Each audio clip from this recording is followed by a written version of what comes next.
Salud amigos, tripulantes de nuestra querida, contaminada y única nave espacial. La misma que, desde la última vez que nos vimos por estos medios, ha dado otra vuelta sobre su eje imaginario y, por supuesto, sigue generando acontecimientos en pleno desarrollo. Y si no me ven de pie, es que estoy acompañado de un importante invitado, y hoy no lo es ni con mucho importante, es importantísimo.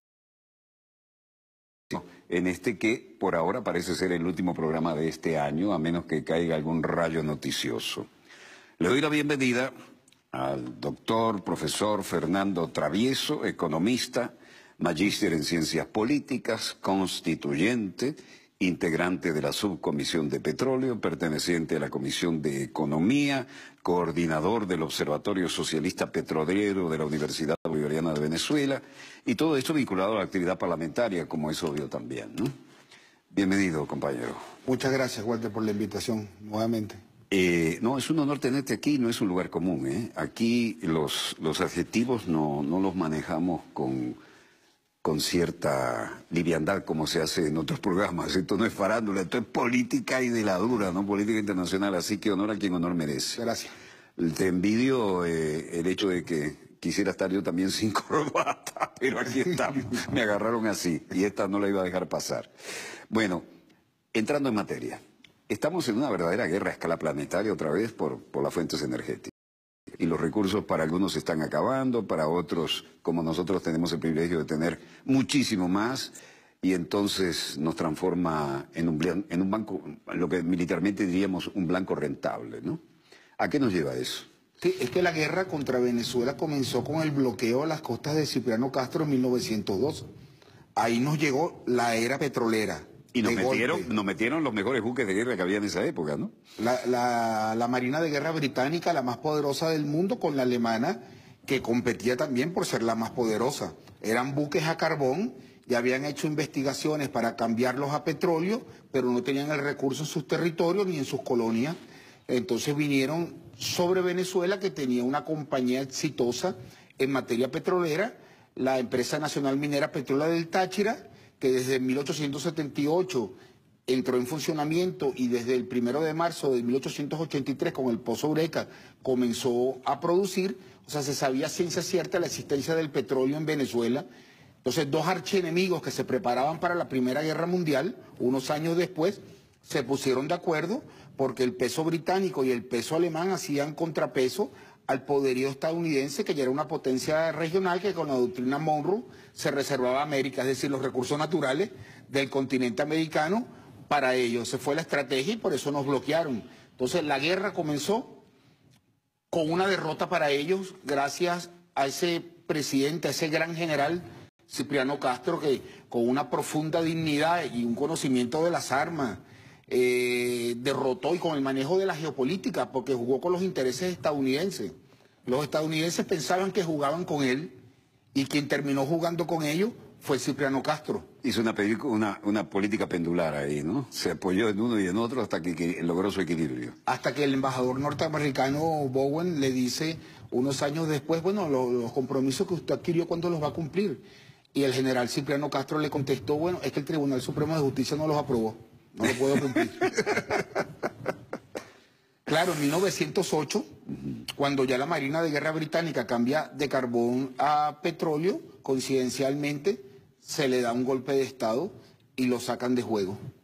Bueno, para las nuevas generaciones, cambiar de carbón a petróleo en la Marina era como cambiar de aviones a hélices a aviones a reacción, ¿no? Un cambio tecnológico exponencial, ¿no? Ahí comienza la era petrolera, que dura hasta el día de hoy a completa plenitud. No hay sustituto del petróleo, porque es la fuente de mayor calidad. Entonces el excedente, el diferencial entre lo que se emplea para extraerlo, la energía empleada versus la que suministra a la sociedad, las otras fuentes es mucho menor. Entonces, si usted cambia de petróleo a otra fuente primaria, como va a llegar menos energía a la sociedad en relación a la energía invertida, tendría que paralizar fábricas o paralizar transporte, lo que traería una crisis económica muy profunda.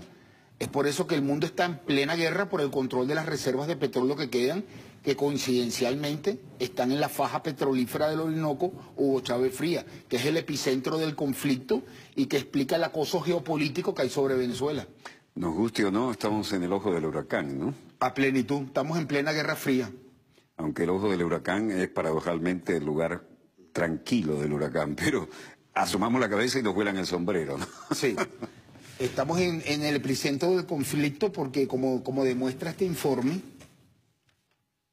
de PDVSA, que tú lo tienes ahí, la primera página, sí, del comisario de PDVSA. Esto, bueno, el informe del comisario siempre fue un evento, ¿no? Sí. Pero este me parece que es histórico, a ver. Claro, aquí tengo la página de adentro, Walter, donde aparecen las reservas de petróleo que le quedan a las 18 compañías más grandes del mundo. Y en la página siguiente tenemos los niveles de producción. O sea que las petroleras transnacionales privadas, 5, 8 años de seguir la tendencia, se quedan sin reservas de petróleo. Y el imperio... En 5 a 8 años. Hay algunas de 5, otras de 8, otras en 10, de mantenerse la tendencia. Hay otras que están hasta en peor situación aún. Entonces, toda la fuerza geopolítica, porque el orden global, las grandes familias que gobiernan el mundo, su poderío se basa en el control del sector petrolero y eso irradia a los otros sectores, así sea las últimas tecnologías, farmacéuticas. Por ejemplo, sin el transporte de buques a petróleo sería imposible el transporte de las mercancías producidas en China para venderlas en el mercado de los Estados Unidos. No serían rentables. Entonces la globalización, el sistema actual se basa en el suministro petrolero. Por eso no existe un buque de transporte mercantil que no sea petróleo. Entonces el petróleo es el que ha permitido la interconexión y de ahí viene todo ese juego geopolítico por el control de las reservas que quedan, porque según los últimos datos de la OPEP, fuera de los países que integran a la Organización de Países Exportadores de Petróleo, entre los que están Estados Unidos, Rusia, China, Francia, Reino Unido, Alemania, por cada 30 barriles de petróleo que extraen, solo reponen uno en nuevos descubrimientos. Entonces el nivel de agotamiento fuera de la OPEP es acelerado. Y dentro de la OPEP, por cada por cada 2 barriles que se producen, solo se descubre uno si no contamos a la faja petrolífera del Orinoco. Y contando a la faja petrolífera del Orinoco, por cada 2 barriles que se producen, se descubren 3.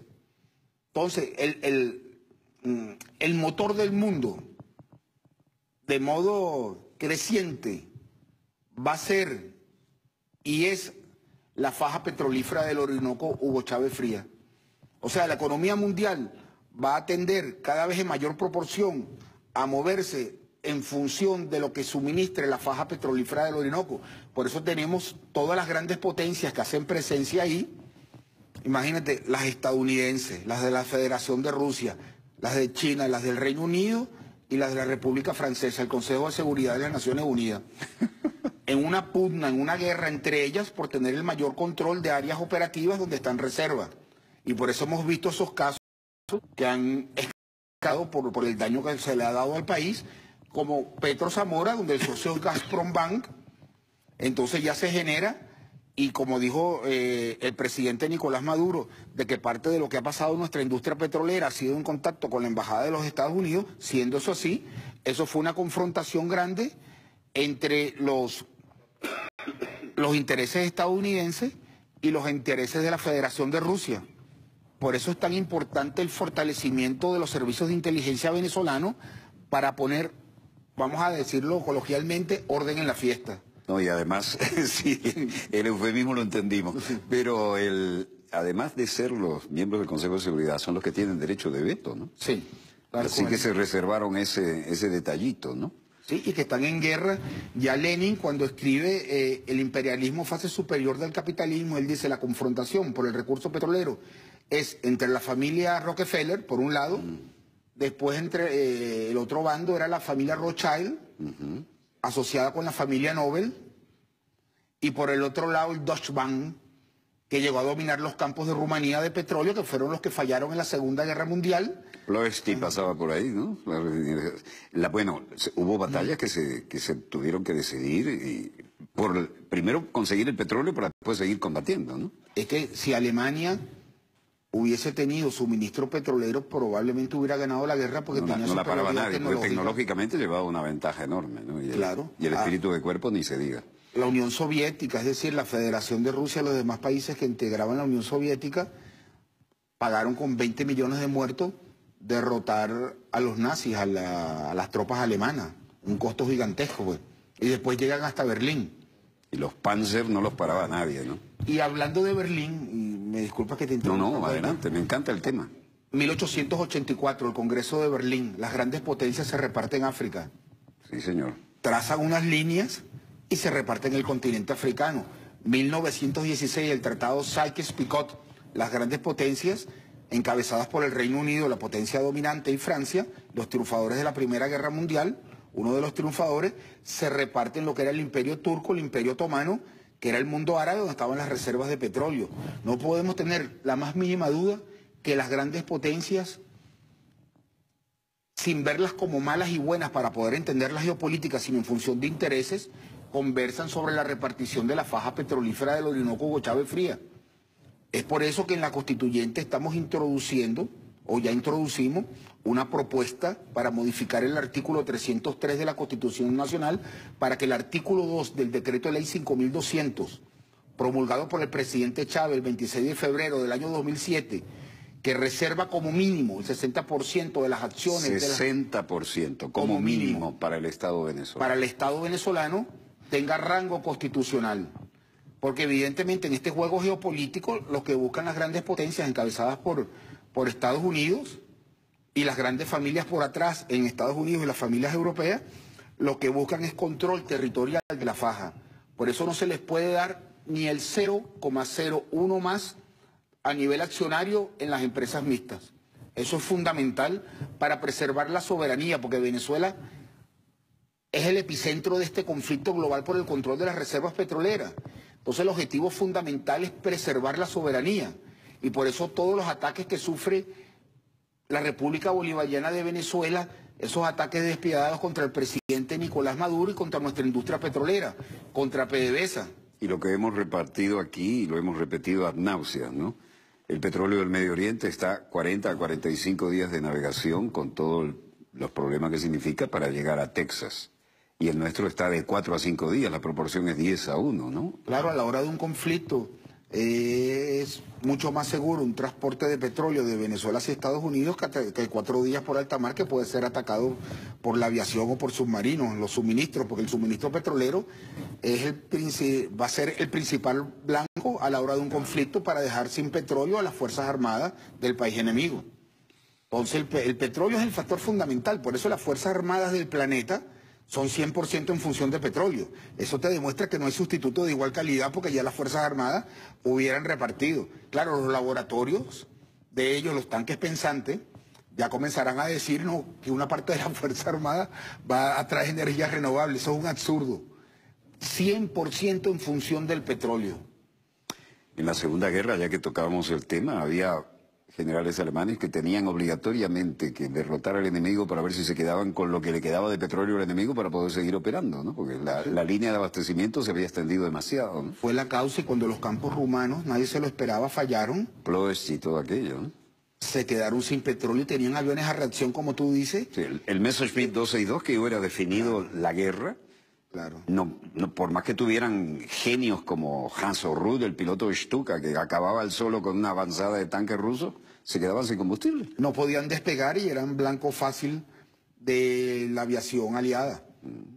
De aviones a hélice, que si hubieran despegado los aviones alemanes a reacción, cada uno tumba una gran cantidad de aviones aliados. Hubieran perdido la guerra. Messerschmitt 262, cuando apareció, digo, ¿qué es esto? Superman está del lado alemán, que no entendían nada, ¿no? Claro. Era insuperable la tecnología. Y ahí tenemos otro ejemplo geopolítico muy importante. Después viene la repartición de Berlín. Oh, ese es un temazo. Claro. La parte que le correspondía a la Unión Soviética, Stalin, la parte que le correspondía a Estados Unidos, la otra al Reino Unido, la otra a Francia, que se integra en la parte occidental. Entonces, la geopolítica nos enseña que las áreas en conflicto son negociadas por las grandes potencias. Es el ABC de la geopolítica.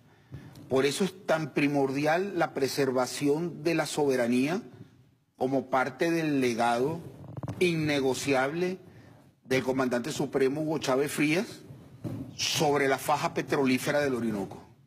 Ese es el epicentro del conflicto. Y lo ha manejado con cierta discreción, pero aquí creo que no se ha difundido con la crudeza necesaria, como lo estás haciendo tú, para que las nuevas generaciones entiendan que la faja petrolífera del Orinoco es el botín por el que vienen todas las grandes transnacionales y las grandes potencias, ¿no? Claro.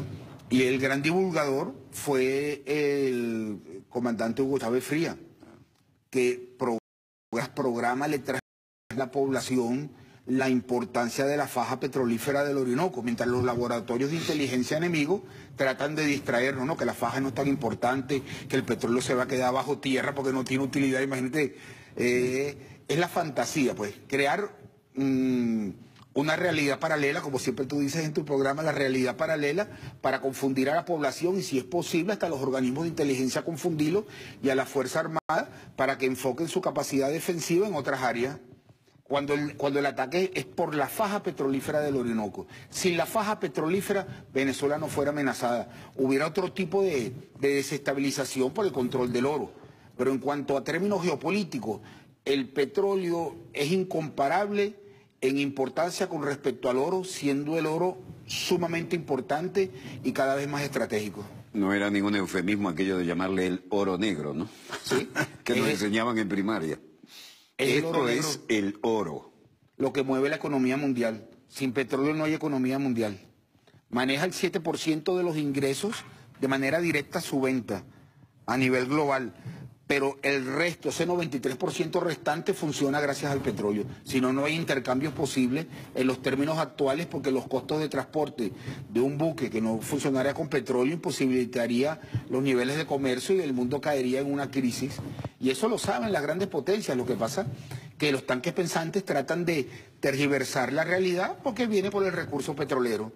Entonces hablan, por ejemplo, a la población del Reino de Arabia Saudita, como hemos dicho aquí en tu programa, la confundieron, la engañaron, le dijeron que vienen las energías alternativas, pues véndeme el 5% de Saudi Aramco, tu compañía petrolera, para que tú con la plata inviertas en energías alternativas. Tan buenas las transnacionales, y detrás de las transnacionales, que están las juntas directivas, está lo que hemos hablado aquí, el verdadero dueño de la economía occidental, que es el fondo de inversión Vanguard, donde están las grandes familias.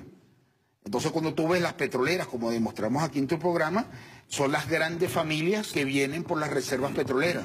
Entonces, aquí se juntan dos cosas. Y además le fabricaron un entorno de terrorismo transnacional y dijeron, bueno, para mantenerse como monarcas y conservar la corona sobre la cabeza y la cabeza sobre los hombros, van a necesitar un poco de protección y apoyo logístico nuestro, ¿no? Y ahí empezaron a comprar armamento, apoyo técnico, claro, y toda la chatarra. No tan chatarra, de última generación, porque lo pagaban bien caro y se los daban, ¿no? Y el entrenamiento. Es lo que hablamos también en tu programa. Lockheed Martin, el mayor fabricante de armamento del mundo, también es de Vanguard. Lockheed Martin también es de Vanguard. Sí. Ah, qué bueno. Y Boeing, que también fabrica armamento, no solo aviones, también es de Vanguard.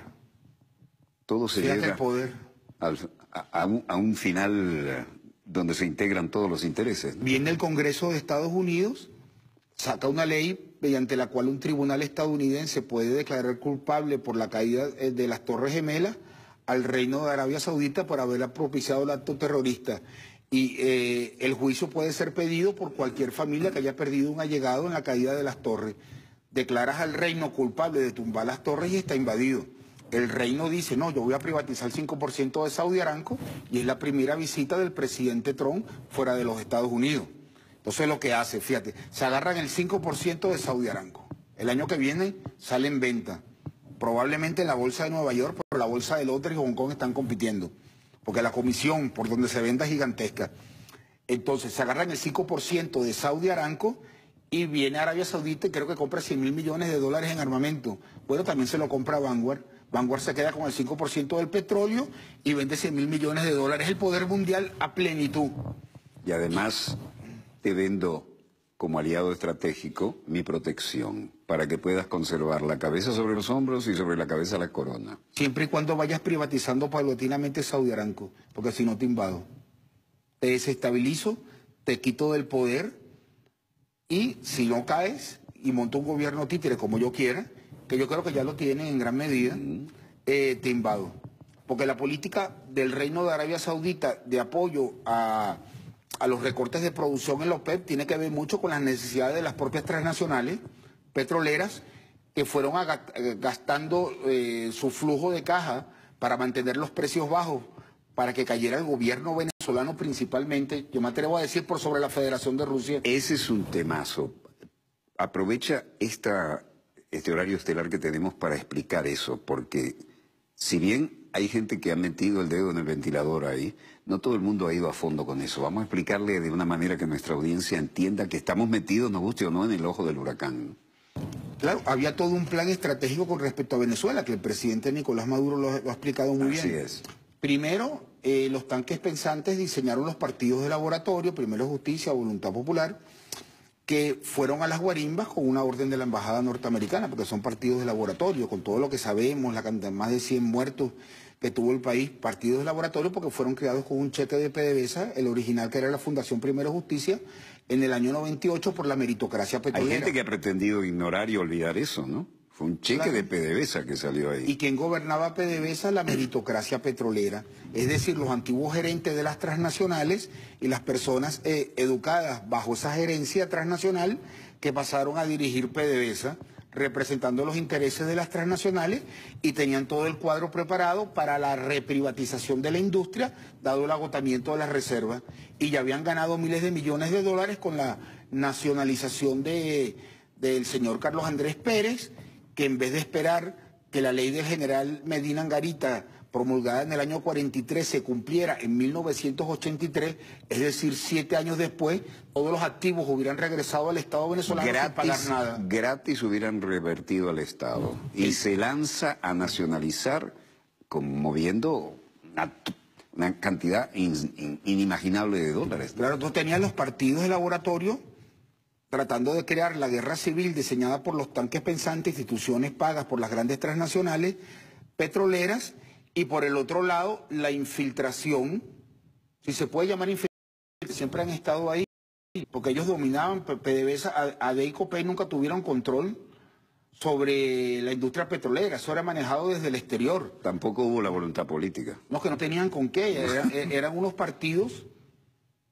títeres del imperialismo norteamericano, pero que ya no les servían, porque en la nueva etapa, los partidos de laboratorio, la función es destruir el Estado-Nación, y ADE y COPEI nacieron para preservar el Estado-Nación, de entre otras cosas, para luchar contra la expansión del comunismo que venía de Moscú.